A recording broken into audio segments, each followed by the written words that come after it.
Hey guys, it's Sam with the Blind Life. Welcome back. Today we've got a great episode for you.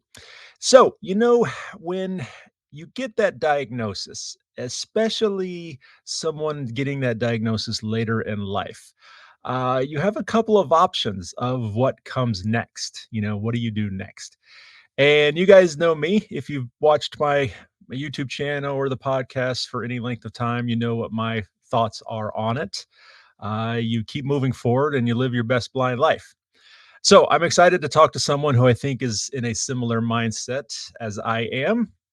We're going to learn about this gentleman's vision story and his journey, and in fact, a quest that he is on currently coming up very soon, where he's going to be traveling from all the way from the great north of Canada. Well, not north of Canada, the great north of the US, Canada, all the way down to the US Mexico border on two wheels, all by himself. And we're going to hear all about it. So let me bring him in here.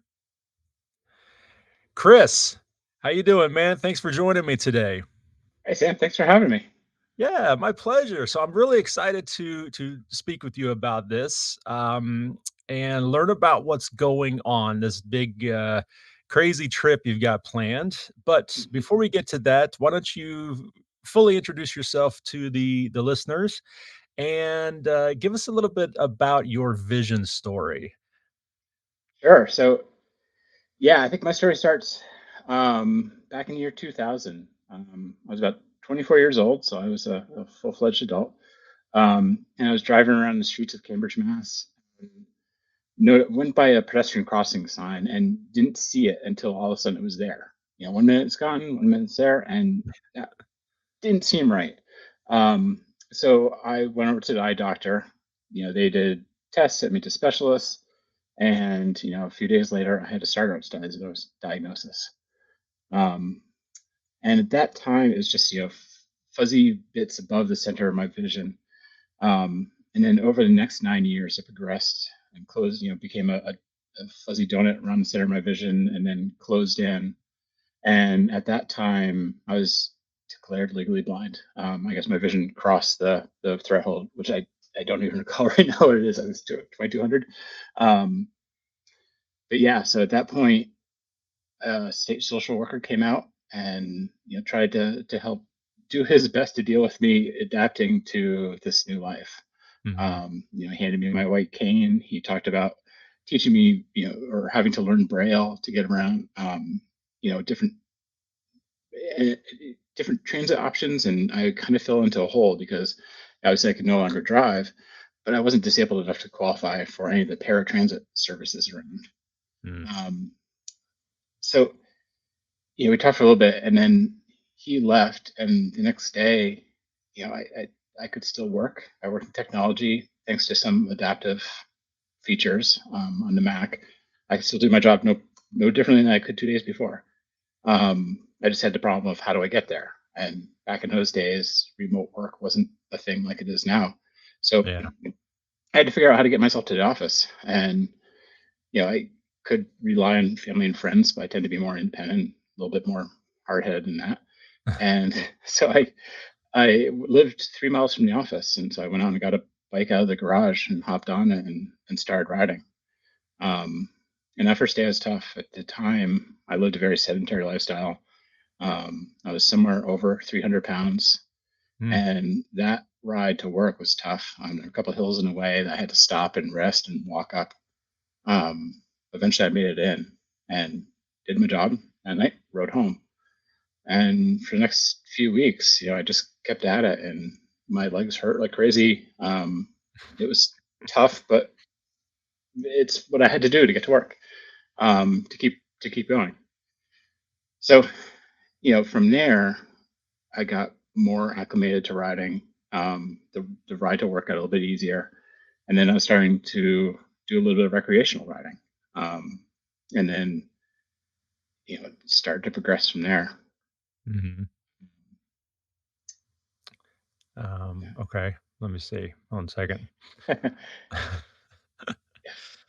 So, yeah, because I know that must be tough because if somebody wants to ride to work, then they usually kind of, they're in the mindset, okay, hey, that could be something I could try, that's a possibility. And then they kind of mentally prepare for it. But you were just like thrown right into it, and this is what you had to do. And then I didn't realize. So I've seen, pictures of you on your bike now.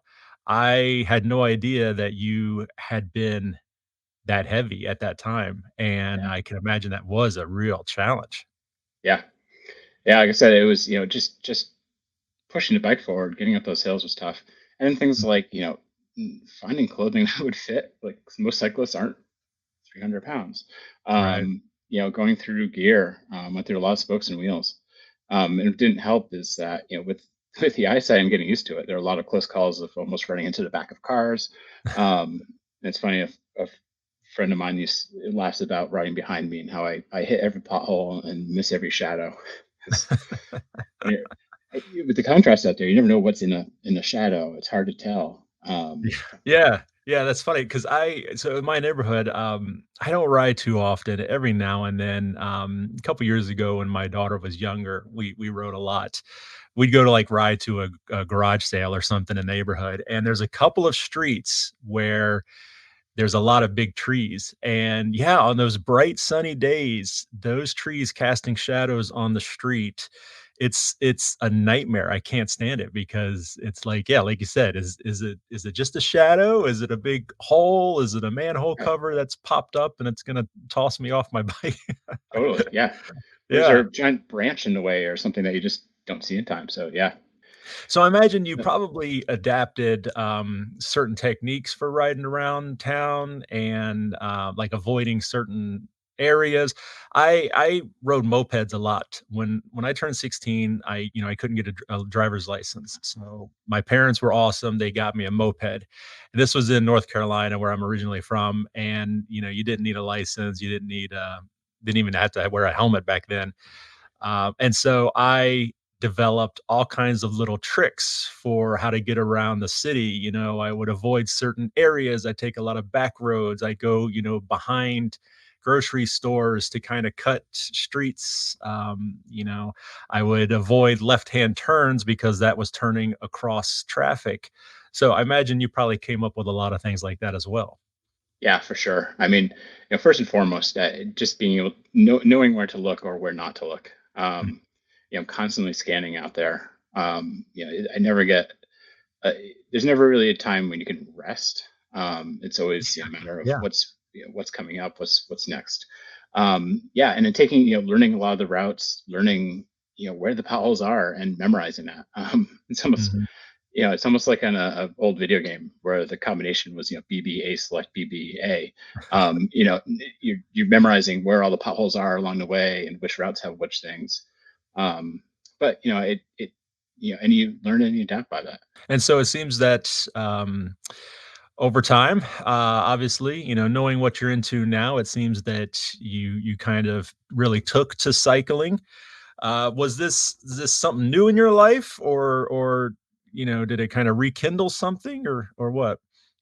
Yeah, so I grew up, as a kid back in the days when you had your moped, I had my BMX bike and, some of the early mountain bikes. And, we used to go out in the woods out back and go ride horse trails or go build, some little BMX tracks out in the abandoned lots and things Mhm. like that. Um, so yeah, I had a lot of experience back in those days, going out and riding off road. Um, and so when I started riding for work, it did rekindle that exactly. And as I became more proficient at riding to work, I started riding more recreationally, and then was able to start riding for longer distances. And then, met up with a group at work, some people who became some of my closest friends now, and we'd go out riding in the mornings, and we'd go do 20 miles before work or 30 miles Wow. before work. Yeah, and then over time that helped me progress with the commute. I started longer commutes as I got different jobs, and the whole thing started spiraling. And then I found it is a great way to challenge myself, um, to keep pushing and getting stronger and better. And so I ended up doing my first century, which is 100 miles in a day. Mm. I signed up for some charity rides that were 200 miles in 2 days.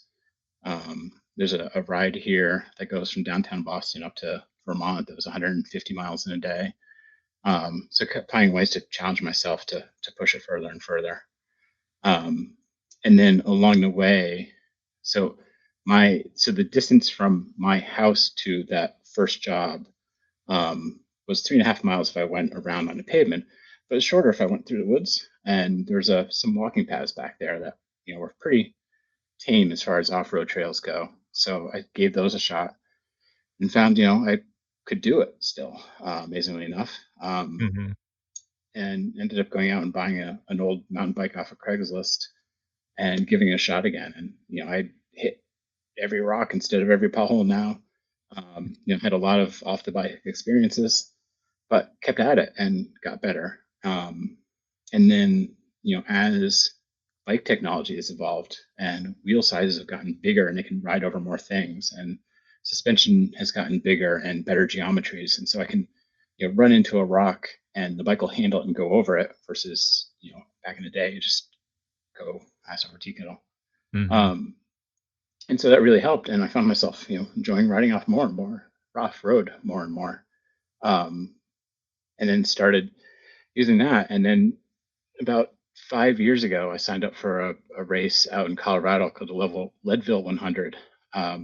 It's a 100 mile or 105 mile race, all off road. Um, you have 12 hours to finish it, and there's about 13,000 feet of climbing, which also means about 13,000 feet of descending, which is always interesting when you can't see that far in front of you. Yeah. Um, and it's all above 10,000 feet. So it was a real challenge, and it took a lot to work up to that. But it was my 10 years anniversary of being declared blind, and being handed that walking stick, Mhm. and being told that my life's going to change, and it certainly did. But I'm not 300 pounds anymore. I'm doing more than I ever thought I could, and always looking for new challenges, and met lots of amazing people through all of this as well. Mhm. Now wait a minute, so it's called you say it was called the Leadville 100? Yes, indeed. But it's 105? What's up with that? Yeah, there's that race is they find different ways to get you. Things like, there's no last climb. The last climb is a finish line. So you're never done. They find different ways to sneak Uh, things in and make it challenging. And so, yeah, one of the things is you sign up for 100 miles, and you hit 100 miles and you still got 5 miles to go. And that 5 miles is all uphill and it's tough. Um, ah. yeah. Uh, so yeah, that's crazy. So you've sent me some clips and stuff. I watched a couple of clips of you riding, and one of them was like out in a deserty environment, I guess. One thing that struck me, which I would totally find difficult, is the trail you were on. I mean, it looks like you're on the desert. I'm not sure where you are, but everything is brown. Everything is Yeah. just it's all the same color. There's no contrast. So I would have a really hard time following the trail. And you're doing like turns and really tight turns. And it's like, gosh, I would just go right off the edge and I'd be out and wandering around the desert somewhere because I lost the trail. And then that also makes me think of, going through the woods and stuff with the changing in the light, and it's dark and then it's bright all of a sudden and everything's green probably at that point. So that would be super tough, I think.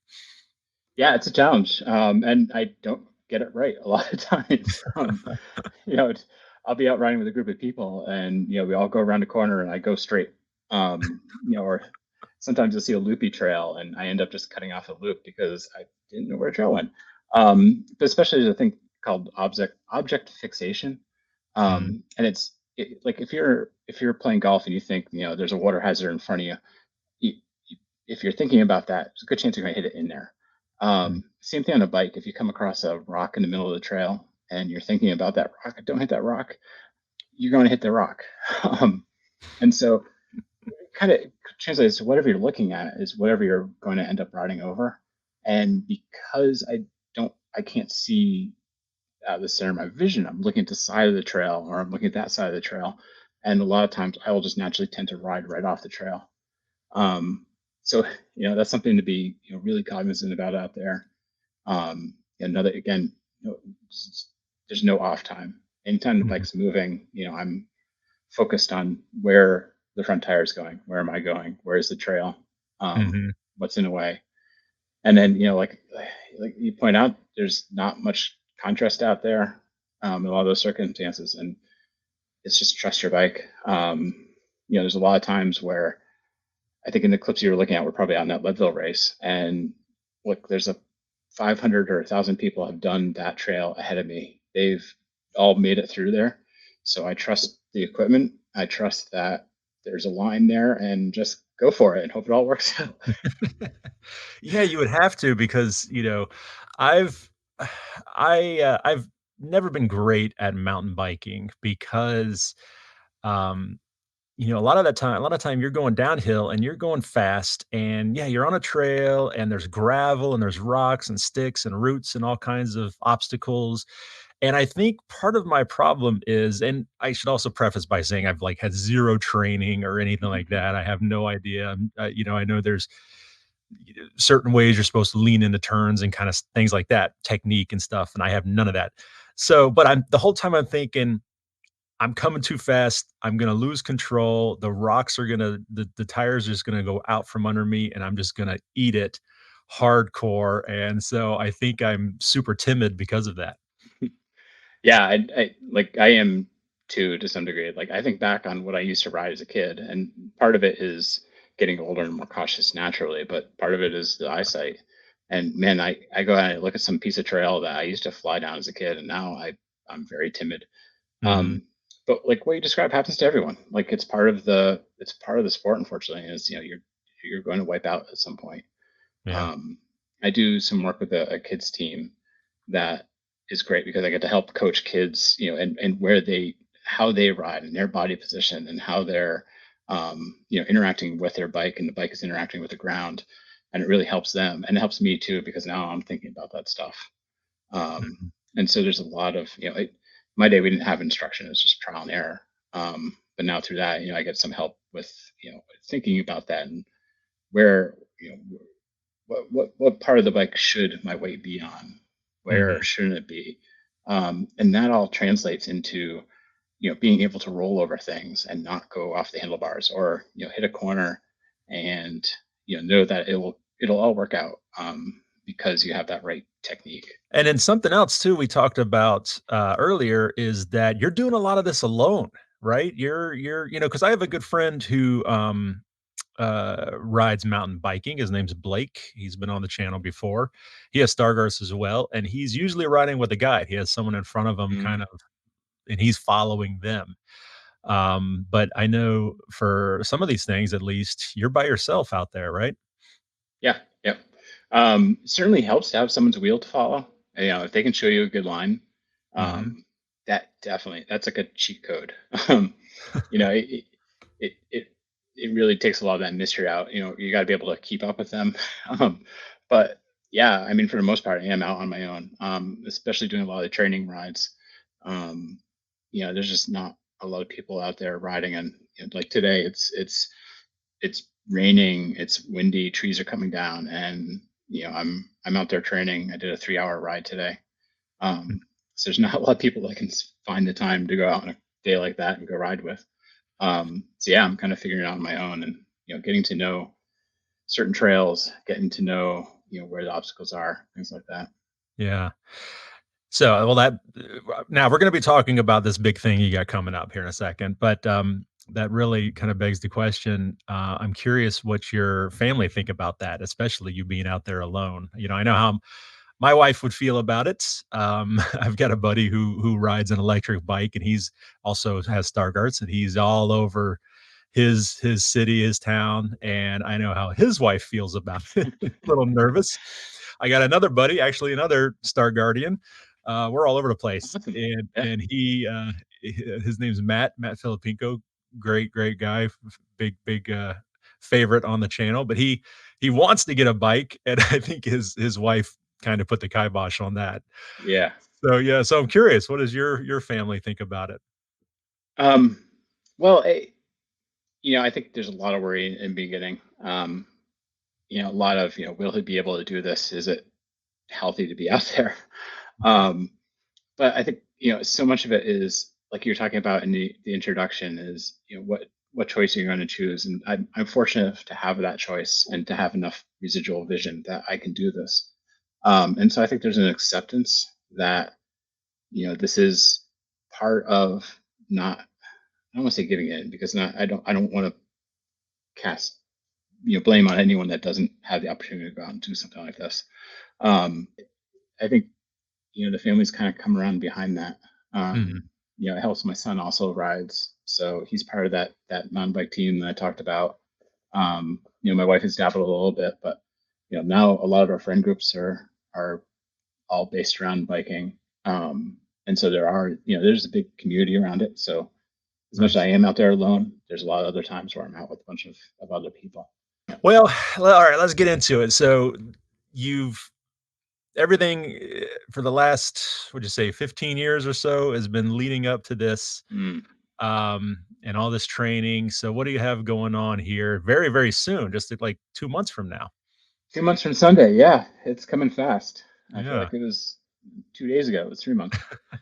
Um, I'm doing a race called the Tour Divide. It is a underground self-supported mountain bike race that follows the adventure cycling's Great Divide mountain bike route. This is the world's longest mountain bike route, and it goes from Banff, Alberta, Canada, down to the U.S. Mexico border. It's about 2,700 miles with about 200,000 feet of climbing over 50 mountain passes. 90% of it off road and self supported. So I get to carry all my own gear, my own camping gear, all my own water, all my own food, all my own tools to be able to fix the bike if things go wrong, spare parts because near mountain middle of the Canadian Rockies, there's no bike shops Yeah. around. So it's a completely solo effort. And you're hoping to complete this in how long? So my goal is 35 days. I figure if I can do 75 to 80 miles a day, which sounds like a lot, but 10 miles an hour is a pretty reasonable pace. And if I do that for a full work day, because it's going to be my job to go out and ride a bike for a month and a half, Yeah. Yeah. um, you know, that'll get me that 75 or 80, and 75 or 80 a day for 35 days gets me to the end. So that's my goal. It's a great Yeah. theory. I don't don't know how reasonable it is. I've never done this before, but I I think it's doable. And that's crazy too, because I like I said, I'm not a cyclist, so I don't know too much about it, but I know a little enough. I have a friend who actually his name's Dave Wilkinson. We call him Super Dave because he's a little crazy, actually. He was featured on the podcast before talking about this race that he's doing, where he's going from California over to Maryland. And Dave is almost totally blind. He has light perception and some shapes. He can see some shapes. So he's doing it tandem with another, with a not a pilot. What do they call him? A captain. Captain. Yeah, Captain. Yep. Yeah. And so I mean that's crazy right there. But he at least is going to have a crew following in like a van, and they're going to have an extra bike. And if anything happens, they can swap out bikes while the crew's working on the other bike. These guys are riding, and I think they're gonna be sleeping in the van or in hotels or something. You're gonna be out there all alone, sleeping on the side of the road, potentially in a tent, right? Yep. Yep. You got it. Yeah, that's Um, crazy. yeah, it does sound crazy. But also, Um, like, amazingly exciting and adventurous. I keep yeah. thinking I keep picturing that scene from Forrest Gump when he's running cross country, and there's that one scene where he's got the big shaggy beard, and he's out in the middle of the desert, and he's looking out to the sky, and it's just a beautiful sunrise, and he's talking about how you can't tell where the sky meets the ground because it's just all one big full of Yeah. colors and beauty and stuff. And I like I can totally see that out there, you riding, seeing that a scene just like that. Totally. I mean, this route is pretty amazing. So it's following the Continental Divide, and it goes right by Glacier Mountain Park, yeah, Mhm. Glacier National Park, Mhm. then Grand Tetons and Yellowstone, and then through the heart of Colorado, and then down into New Mexican desert. So it's going to be just a beautiful trip. Yeah. Um, and I'm going to be bringing some cameras along and a drone, and I plan to, with some help from a friend back home. I hope to film the whole thing, and every few days post a video, and be able to share that with everyone. Awesome. Um, Yeah. yeah, so it'd be neat. Um, yeah, that trip across America is that's it. That's no joke, but it sounds like a great way to do it. um, no, not having to carry your own gear sounds like a dream at this point. Um, Yeah. Well, and then is there any, I can't imagine 30, over a month by yourself, just constant stress and strenuous activity.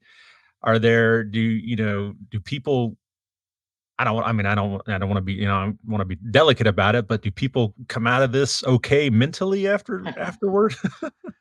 That's a yeah, concern, right? yeah, for sure. I've heard the term feral thrown around. Go There's feral. there's definitely a reacclimation point period afterwards. Um, yeah, I will have to get back to my day job pretty soon after I get back.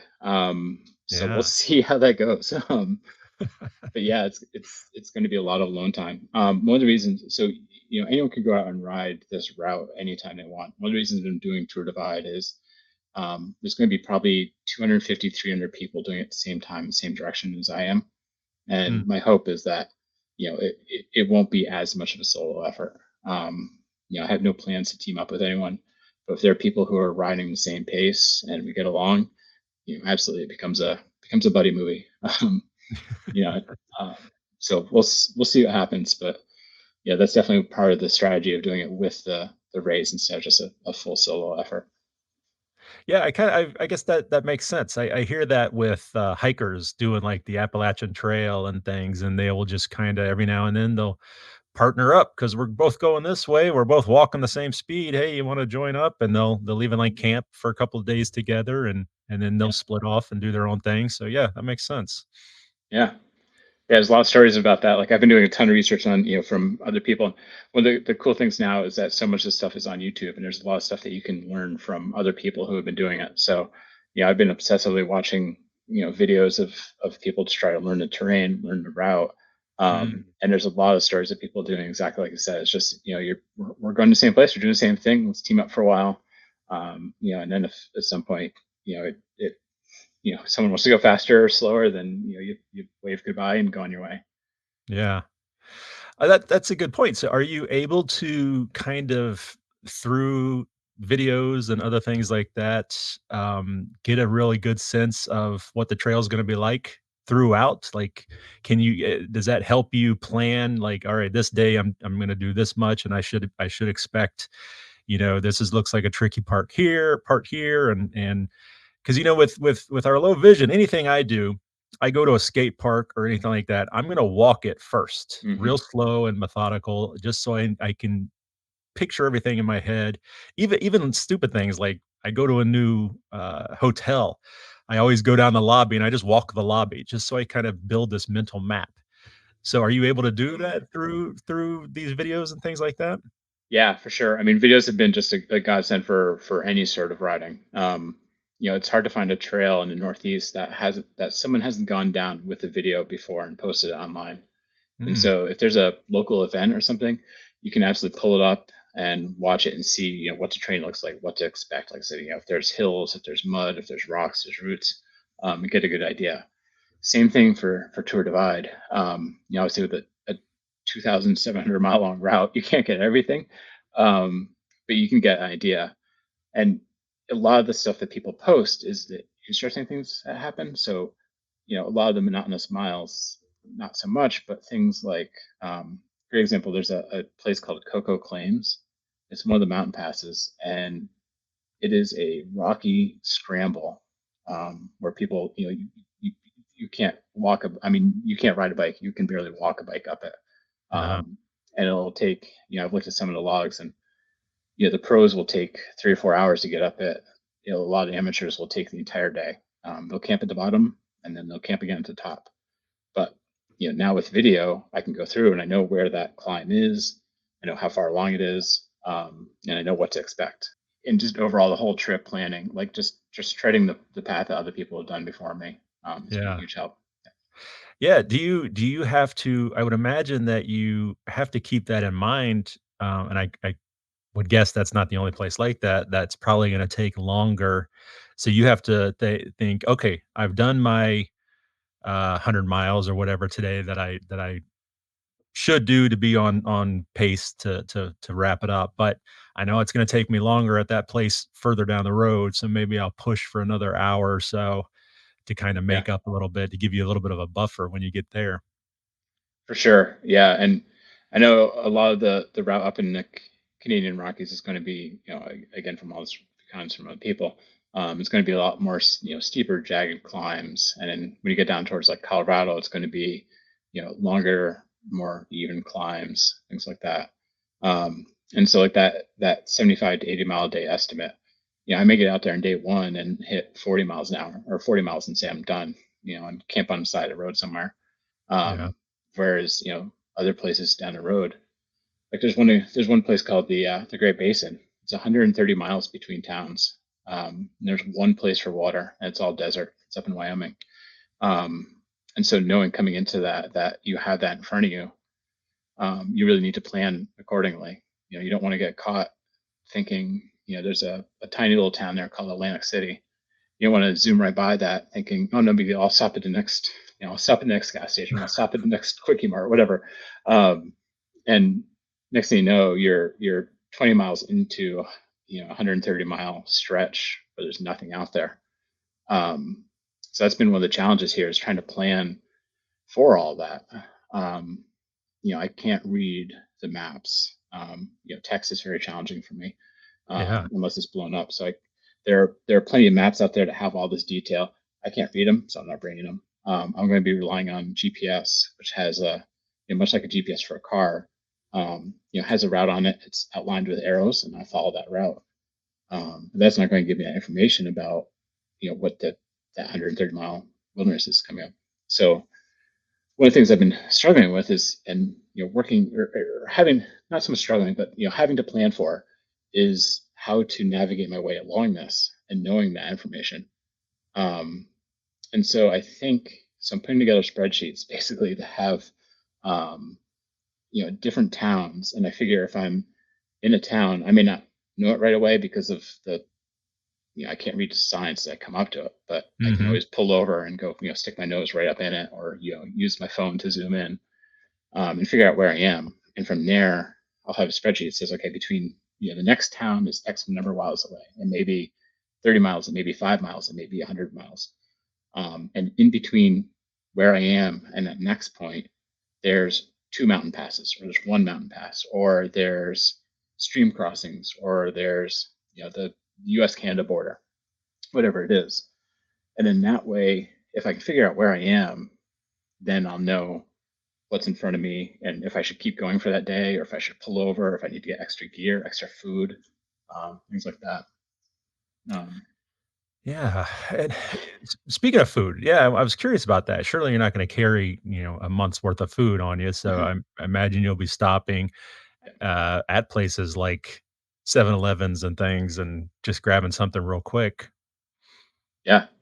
So there's a lot of preparation for this. It's been mind blowing how much you have to prepare for. And one of the things is, you know, there are going to be some restaurants I'll be able to get, a real meal now and then. I might even be able to find a vegetable if I look really hard.